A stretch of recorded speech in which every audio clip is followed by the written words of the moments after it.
الحمدللہ رب العالمین والصلاة والسلام علی سید الانبیاء والمرسلین اما بعد فاعوذ باللہ من الشیطان الرجیم بسم اللہ الرحمن الرحیم۔ پیارے اسلام بھائیو، سب سے پہلی بات میں عرض جو کروں کہ انسان جو بھی نیکی کرتا ہے یہ اللہ تعالیٰ کی توفیق سے کرتا ہے۔ اگر ہم یا کوئی بھی بندہ نماز ادا کرتا ہے یا کوئی نیکی کا کام کرتا ہے، کوئی خیرات کرتا ہے، حج کرتا ہے، عمرہ کرتا ہے، کوئی بھی نیکی کا کام کرتا ہے، تو اس میں وہ تکبر اور غرور دل میں نہ لائے، وہ اپنا کمال نہ سمجھے، بلکہ یہ سمجھے مجھے رب نے توفیق دی تو میں نے کی، اس میں میرا کیا کمال ہے۔ یہ ایک بہترین ذریعہ ہے۔ آئیے میں آج آپ کو ایک بڑا پیاری سی حدیث مبارکہ کا مفہوم عرض کرنے لگا ہوں۔ اللہ تبارک و تعالیٰ بندے کو توفیق کب عطا کرتا ہے؟ حدیث مبارکہ میں آتا ہے کہ جب رب تعالیٰ بندے سے بہت زیادہ خوش ہو جاتا ہے، جیسے ہم اپنے بیٹے سے خوش ہو جائیں، اپنے بھائی سے خوش ہو جائیں، یا کوئی ہم نے مزدور لگایا ہے یا راج لگایا ہے، اس کے کام سے ہم بڑا مطمئن ہوتے ہیں، خوش ہوتے ہیں، تو خوشی میں آ کر ہم اس کو کوئی انعام دیتے ہیں، کوئی ویلیویبل چیز اس کو تحفہ دیتے ہیں۔ تو رب تعالیٰ ارشاد فرماتا ہے، میں جب اپنے بندے سے بہت زیادہ راضی ہو جاتا ہوں، بہت زیادہ خوش ہو جاتا ہوں، اور پھر میں چاہتا ہوں کہ اس کو میں انعام دوں، تو وہ انعام کیا عطا کرتا ہے؟ فرمایا اس کو 2 رکعت نفل پڑھنے کی میں توفیق عطا کر دیتا ہوں۔ تو اگر کوئی بندہ نفلی عبادت کرتا ہے تو یہ سمجھے کہ اس سے رب تعالیٰ بہت زیادہ خوش ہے۔ لیکن میں ایک دکھ والی بات عرض کرنے لگا ہوں، آج ایک ٹرینڈ بڑا ہی چل پڑا ہے کہ فرض پڑھتے ہیں اور نوافل بلکہ سنتیں تک چھوڑ دیتے ہیں۔ میں یقین جانو اتنا میرا دل دکھتا ہے کہ مغرب کی نماز پڑھائی امام نے اور پھر وہاں بیٹھا رہا، بھئی وضو بھی ہے اور نماز کا وقت بھی ہے، نہ سنتیں پڑھ رہے ہیں نہ نوافل پڑھ رہے ہیں، اور کچھ ایسا طبقہ ان کی طرف دیکھا دیکھی، وہ بھی بس فرض پڑھے تو سلام پھیرا تو وہ گیا، اگر بہت زیادہ کوئی ہمت کرتے ہیں تو سنتیں ادا کر لیتے ہیں موقع، باقی نفلوں کو میں تو اللہ کرے میری یہ سوچ غلط ہو، وہ تو پتہ نہیں سمجھتے نفل پڑھنا کوئی گناہ ہے، ایسے ڈٹ کے بیٹھے رہیں گے کہ جیسے ہم کوئی بڑا اچھا کام کریں۔ اور بھائی نوافل پڑھنا یہ اس لیے بھی ضروری ہے چہ جائے کہ یہ نوافل نماز کا حصہ نہیں، یہ زائد ہیں، لیکن زائد کام کرنے کے فائدے کیا ہیں یہ بھی تو ذرا سوچو نا۔ پہلا فائدہ دیکھو، حدیث مبارکہ میں آتا ہے کہ قیامت کے روز مسلمان سے سب سے پہلا سوال نماز کا ہوگا، اور اگر اس کے فرائض میں کمی ہوگی حکم ہوگا اس کے نوافل کو شامل کر لو۔ تو بھائی ہم جو نمازیں پڑھتے ہیں اس میں تو بڑیاں خامیاں ہوتی ہیں، تو ہمیں 7 نوافل پڑھنے چاہیے تاکہ یہ خامیاں ہماریاں جو رہ گئی ہیں وہ نوافل پورے کر دیں گے اور قیامت کے روز ہم سرخرو ہو جائیں گے۔ دوسری بات یہ بھی یاد رکھو، یہ فرائض جو ہے نا، فرائض ایک بڑی قیمتی شے ہے، اور قیمتی شے کو عام رکھو گے تو آرام سے چور چوری کر کے لے جائے گا۔ قیمتی شے جتنی زیادہ ہو اس کی حفاظت بھی اتنی زیادہ کی جاتی ہے، تو فرائض ہمارے بڑے قیمتی ہیں، تو ان فرائض کی حفاظت کوئی تالے لگا کے نہیں ہوگی، ان فرائض کی حفاظت نوافل سے کی جاتی ہے۔ شیطان جب بندے پر وار کرتا ہے پہلے اس سے نوافل چھینتا ہے اور پھر اس کے فرائض پر حملہ آور ہوتا ہے، اور اگر ایک بندے نے نوافل پڑھتا ہی نہیں تو شیطان جب بھی حملہ کرے گا ڈائریکٹ اس کے فرائض پر ہٹ کرے گا۔ میں اس کی ایک آسان سی مثال دے دیتا ہوں۔ عصر کی پہلی 4 سنتیں ہیں، جو بندہ عصر کی پہلی 4 سنتیں پڑھنے کا عادی ہے، وہ گھر سے نکلے گا نا تو نماز نوافل کا نفل اور سنتوں کا ٹائم لے کے نکلے گا۔ اب راستے میں اس کو کوئی ایمرجنسی پڑ گئی تو وہ تھوڑا لیٹ ہو گیا تو سنتیں رہ جائیں گی، فرض تو مل جائیں گے نا۔ اور اگر اس وہ سنتیں پڑھنے کا عادی نہیں ہے، جیسے ہی جناب اپنا کوئی ایمرجنسی پڑے گی اس کے فرائض ہی چلے جائیں گے۔ یا یہ بھی سمجھ نہیں آ رہی، جو بندہ تہجد کی نماز میں اٹھنے کا عادی ہے، اللہ کرے ہم سب عادی ہو جائیں، اچھا جو تہجد کی نماز میں اٹھنے کا عادی ہے، اگر شیطان اس پر وار کرے گا تہجد رہ جائے گی، فجر کی نماز تو پڑھ لے گا نا۔ تو جو تہجد پڑھنے کا عادی نہیں ہے، شیطان جب بھی حملہ کرے گا اس کے فرائض پر ہی حملہ کرے گا۔ تو اپنے فرائض کے گرد نوافل کی باڑ لگاؤ تاکہ شیطان کے آگے یہ رکاوٹ بن سکے، ہمارے فرائض محفوظ ہو جائے۔ اور جو فرائض نوافل نہیں ادا کرتا وہ سمجھو کہ اپنے فرائض کو غیر محفوظ کر رہا ہے۔ اور میں نوافل کے بارے میں ایک بڑی پیاری سی مثال دیا کرتا ہوں، اللہ کرے یہ میری بات دل پہ چوٹ کر جائے۔ ایک بندہ سرکاری ملازم ہے، کیا ہے جی؟ سرکاری ملازم۔ اس کی ڈیوٹی ہے 8 گھنٹے اس نے ڈیوٹی کرنی ہے۔ یہ 8 گھنٹے ڈیوٹی کرنا اس کی فرائض میں ہے، اگر نہیں جائے گا نوکری سے برخاست ہو جائے گا، اس کی تنخواہ کٹوتی ہوگی، اس کو سزا دی جائے گی۔ نہیں سمجھ لے گی بات؟ کیوں؟ یہ 8 گھنٹے ڈیوٹی اس کی فرض ہے، اور جو اوور ٹائم ہے یہ نفل سمجھو، یہ اس کی آپشن پر ہے، وہ اوور ٹائم لگائے یا نہ لگائے۔ نہیں لگائے گا مجرم نہیں ہے، ملے گا بھی کچھ نہیں، لیکن اگر اوور ٹائم لگا لے گا تو اوور ٹائم ڈبل ملتا ہے۔ نہیں سمجھ لے گی بات؟ آپ سرکاری ادارے میں جا کے دیکھیں، وہ جناب اگر آپ 2 گھنٹے اوور ٹائم لگیں تو آپ کو پیسے تنخواہ وہ 4 گھنٹے کی دیں گے۔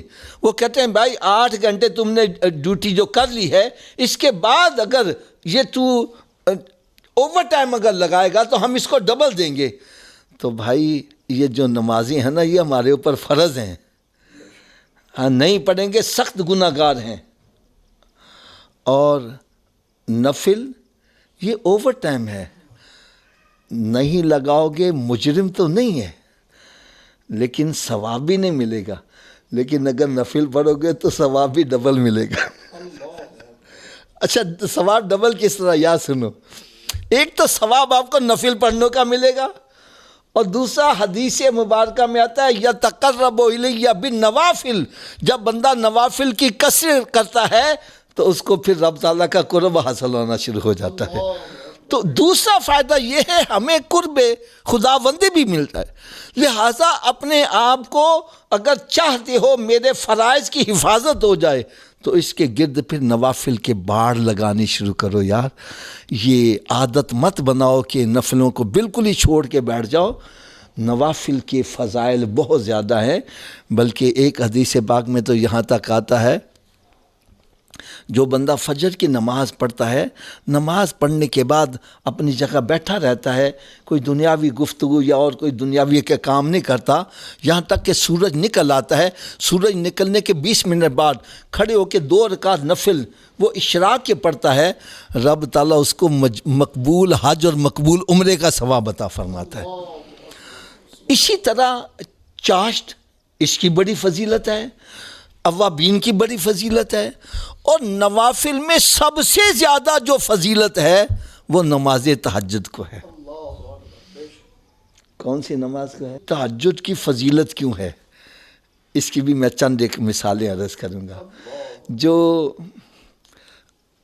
علماء کرام تو اس میں یہ فرماتے ہیں کہ باقی جتنی بھی عبادت تم کرتے ہو نا، مثلا ظہر پڑھے ہو، عصر پڑھے ہو، مغرب عشاء، اور اس میں اشراق پڑھتے ہو، اوابین پڑھتے ہو، اس میں دکھاوا دل میں آ سکتا ہے کیونکہ لوگوں کے سامنے پڑھا ہے، دکھاوا آ سکتا ہے، لیکن تہجد کی نماز وہ ہے جس میں دکھاوا ریاکاری نہیں ہے۔ بندہ اپنے بستر کو چھوڑ کر رات کے پچھلے پہر جب اللہ تعالیٰ کی بارگاہ میں حاضر ہوتا ہے تو یہ عملی طور پر ثابت کر رہا ہوتا ہے، یا اللہ اگر مجھے دنیا کو دکھانا مقصود ہوتا تو میں بستر چھوڑ کے یہاں تنہا کھڑا نہ ہوتا، آج میں جو سب کچھ چھوڑ کے تیری بارگاہ میں کھڑا ہوں، میں صرف تجھے راضی کرنے کے لیے کھڑا ہوں۔ اس میں دکھاوا ریاکاری، کیونکہ جس عبادت میں بھی دکھاوا ریاکاری آ جائے وہ ختم ہو جاتی ہے، وہ اس کا ثواب نہیں ملتا، بلکہ جو دکھاوا ریاکاری والا اس کے لیے تو قیامت کے روز بڑی سخت سزا ہے کہ ان کو گھسیٹ کے جہنم میں ڈالا جائے گا۔ تو تہجد کی نماز میں دکھاوا نہیں ہے۔ اچھا، دوسری بات یہ ہے کہ جو اہل نظر ہیں، ایک ہوتا ہے نا علماء کرام، ایک اولیاء کرام کی ایک صف ہے، وہ تہجد کے نماز کو فضیلت والی کیوں کہتے ہیں؟ لو یہ بھی آج ایک نقطہ سن لو۔ کہنے لگے اصل میں جب سرکار صلی اللہ علیہ وسلم کی ولادت کا وقت آیا نا، تو دن جو تھا دعا مانگتا تھا، یا اللہ وہ محبوب مجھے مل جائے، میں فضیلت والا۔ رات جو تھی وہ بھی دعائیں کر رہی، یا اللہ یہ محبوب میرے اندر آ جائے، میری تاریکی دور ہے، میں فضیلت والی بن جاؤں۔ تو اللہ تبارک و تعالیٰ نے دونوں کی دعاؤں کو قبول کیا۔ جب رات جا رہی تھی دن آ رہا تھا، اس وقت سرکار کی دنیا میں جلوہ گری ہوئی۔ فرمایا وہ جو تہجد کا وقت ہے، جو سرکار کی ولادت کا وقت ہے، جتنی دیر تک وہ وقت بندہ اٹھ کر رب کی عبادت نہیں کرتا، اس کو قرب الہی نہیں حاصل ہوتا، اس کو ولایت کا درجہ نہیں ملتا۔ اور ایک حدیث پاک میں تو یہاں تک آتا ہے، یقین جانو یہ حدیث میں نے جب سنی تو میرا بڑا ایمان تازہ ہوا اور دل سے دعا نکلی، اللہ تعالی ہم سب کو تہجد کی نماز پڑھنے کی عادت ڈال دے، سعادتیں عطا فرمائے۔ حدیث پاک میں کہتا ہے جو بندہ تہجد کی نماز پڑھنے کا عادی ہوتا ہے، اللہ تعالیٰ اس کو بغیر حساب کتاب کے ہی جنت عطا فرمائے گا۔ یار یہ کتنی بڑی سعادت ہے یار، ہم جیسے پاپی جو ایک سیکنڈ کا حساب نہیں دیکھ سکتے، ایک منٹ کا حساب نہیں، ایک دن کا حساب نہیں دے سکتے، یار اللہ تعالیٰ ہمیں بغیر حساب کتاب کے جنت عطا فرما دے، یہ کتنی بڑی سعادت کی بات ہے۔ اور میں سمجھتا ہوں ایک انگلش کا محاورہ ہے، میک ہے وائل دا سن شائن، بہتی گنگا میں ہاتھ دھو لو۔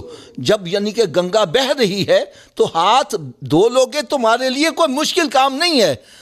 تو اللہ تعالیٰ کی رحمت کا سمندر ٹھاٹھے مار رہا ہے یہ رمضان کے مہینے میں، یہ اتنا برکت والا مہینہ ہے کہ انسان چاہے سحری کرنے کے بہانے اٹھتا ہے، تہجد کے وقت اٹھ جاتا ہے۔ یار میں کہتا ہوں اس سے ہمیں فائدہ پتہ کیا اٹھانا چاہیے، ہم نے سحری کرنے کے لیے اٹھنا تو ہے ہی، اگر تھوڑا سا 15-20 منٹ ہم پہلے اٹھ جائیں، اور یہ جو پہلے اٹھے ہیں یہ ہم تہجد کی نماز ادا کر لیں، اور جب رمضان المبارک میں ہمیں تہجد پڑھنے کی عادت پڑ جائے گی تو امید ہے انشاءاللہ تعالیٰ پھر ہمیں تہجد کے بغیر چین ہی نہیں آئے گا، اور ہم سدا تہجد پڑھنے والے بن جائیں گے۔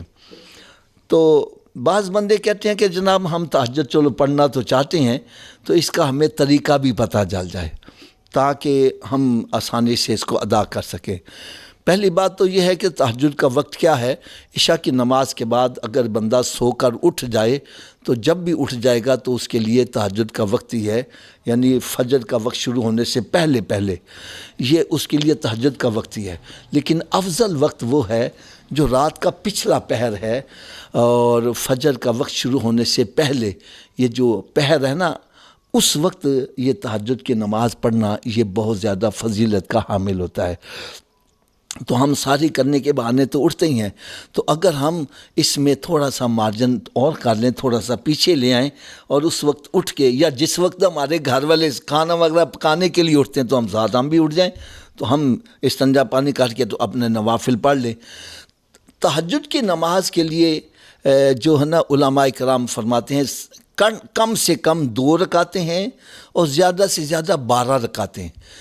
آپ جتنا بھی آسانی سے پڑھ سکتے ہیں وہ آپ ایک معین مقرر کر لیں، اور جو مقرر کر لیں پھر اس کو کوشش کریں صدا ادا کرنے کی۔ ویسے سرکار دو عالم نور مجسم صلی اللہ علیہ وسلم اکثر یہ 8 رکعت ادا کیا کرتے تھے. تو اگر ہم 8 رکعت سرکار تہجد کے اور 3 وتر ادا فرمایا کرتے تھے آخر میں. تو اگر کسی بندے کو یہ پکا یقین ہو جائے کہ میں تہجد میں اٹھ جاؤں گا تو وہ عشاء کے پھر وتر جو ہے وہ نہیں پڑھتا. رمضان المبارک میں تو وتر ہم باجماعت پڑھتے ہیں، تو یہ تو آپ ایک علیحدہ رہنے دیں.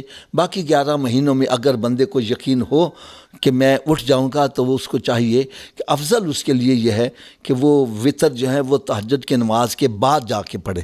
یہ اس کے لیے زیادہ فضیلت والی بات ہے. تو کم از کم جو ہے نا 2 رکعتیں ہیں، زیادہ سے زیادہ 12 رکعتیں. ان میں کیا پڑھنا چاہیے، کس طرح ان کو ادا کرنا چاہیے؟ افضل تو یہ ہے کہ آپ کو جو لمبی صورتیں یاد ہیں، وہ ان میں پڑھنے کی کوشش کریں، تاکہ سرکار صلی اللہ علیہ وسلم اتنا لمبا قیام فرماتے تھے کہ آپ کے پاؤں مبارک متورم ہو جایا کرتے تھے.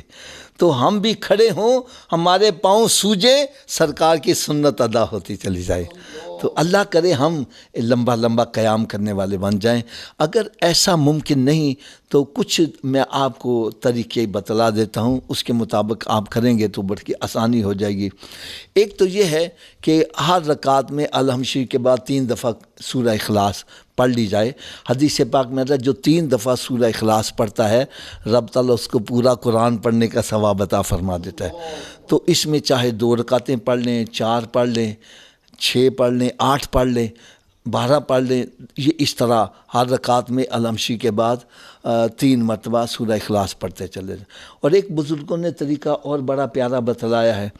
وہ فرماتے ہیں کہ ایسے کرو کہ پہلی رکعت میں 12 مرتبہ قل هو اللہ شریف پڑھو، دوسری رکعت میں 11 مرتبہ، تیسری میں 10 اور چوتھی میں 9 مرتبہ. تو اس طرح ایک کم کرتے جائیں گے تو جب آپ کی 12 رکعتیں ہوں گی تو آپ کی 12 رکعتیں پوری ہو جائیں گی. ٹھیک ہے. اور ایک طریقہ یہ بھی بتلایا کہ اگر یہ مشکل لگتا ہے تو پہلی رکعت میں 1 دفعہ لمشی کے بعد قل هو اللہ شریف پڑھ لو، دوسری میں 2 مرتبہ، تیسری میں 3 مرتبہ، چوتھی میں 4 مرتبہ. اس طرح 12ویں میں 12 مرتبہ آپ الحمشی کے بعد سورہ اخلاص پڑھ لیں گے. تو یہ میرا مطلب ہے کہ نا آسان سا طریقہ ہے. باقی یہ کوئی ضروری نہیں ہے. میں نے بتلایا کہ آپ کم از کم 2 رکعتیں بھی پڑھ سکتے ہیں، 4 بھی پڑھ سکتے ہیں، لیکن کوشش کریں کہ جو آپ ایک تعداد مقرر کر لیں اس پہ پھر کوشش کریں، کیونکہ اللہ تعالیٰ کو ہر وہ مستحب عمل جس میں ہمیشگی پائی جائے وہ بڑا پسند ہے. تو اگر ہم چاہے 8 رکعتیں ہی پڑھنا شروع کر دیں اور کوشش کریں کہ ان کو لگاتار کرنے کی کوشش کریں، روزانہ 8 رکعتیں ہم میرا ادا کرنے کے عادی ہو جائیں. تو میں پھر ان حضرات کی خدمت میں ادب سے التماس کروں گا جو نوافل کو بالکل فضول سمجھتے ہیں اور بالکل نہیں ادا کرتے، ایسا نہ کریں. بڑی ایک مستند حدیث ہے کہ رب تعالیٰ نے ارشاد فرمایا یتقرب الی بالنوافل، جب بندہ فرائض واجبات ادا کرنے کے بعد نوافل کی کثرت کرتا ہے تو پھر وہ میرے قریب ہوتا چلا جاتا ہے. اور پھر جب قریب ہوتا ہے تو آپ کہیں قرب ملنے سے انسان کو ملتا کیا ہے، فائدہ کیا ہوگا؟ یار وہ فائدہ اگر سنو تو آپ کی طبیعت خوش ہو جائے.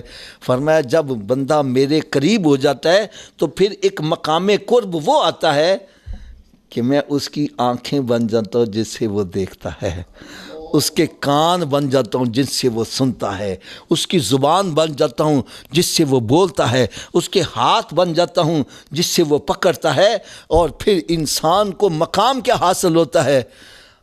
ہاتھ تو بندے کے رہتے ہیں لیکن طاقت خدائی آ جاتی ہے، آنکھیں بندے کی رہتی ہیں لیکن طاقت خدائی آ جاتی ہے. ایسا نور آ جاتا ہے کہ جیسے قرآن مجید فرقان حمید میں اللہ رب العزت نے سورہ نمل میں یہ بیان فرمایا کہ حضرت سلیمان علیہ السلام اپنے درباریوں سے کہتے ہیں تم میں سے کون ہے جو بلقیس شہزادی کا تخت لائے؟ تو وہ ایک بندہ ہی تھا نا جو کھڑا ہو کے کہتا ہے انا آتی کا بھی قبل ان یرتد الیک طرفک، میں وہ لے آؤں گا کتنی دیر میں کہتے ہیں جی آپ کو پلک جھپکنے میں دیر لگے گی، تخت کے آنے میں اتنی دیر بھی نہیں لگے گی۔ اور خالی دعویٰ نہیں کیا، قرآن کہتا ہے فَلَمَّا رَآهُ مُسْتَقِرًا عِنْدَهُ قَالَ هَذَا مِنْ فَضْلِ رَبِّي۔ حضرت سلیمان علیہ السلام نے جب توجہ فرمائی تو تخت رکھا ہوا تھا، وہ کہنے لگا یہ میرے اوپر رب کا فضل ہوا جو میں نے لا کے دکھا دیا ہے۔ تو جو بندہ نوافل کی کثرت کرتا ہے اللہ تعالیٰ اس کو پھر طاقتیں بھی ایسی عطا فرماتا ہے، اور پھر فرمایا کہ وہ مجھ سے جو بھی مانگتا ہے میں اس کی دعا کو پورا کر دیتا ہوں۔ تو لہٰذا آج اگر ہم چاہتے ہیں ہماری دعائیں قبول ہوں، ہمیں اللہ تعالیٰ کا قرب حاصل ہو جائے، تو پھر ہمیں نوافل کی کثرت ادا کرنی چاہیے۔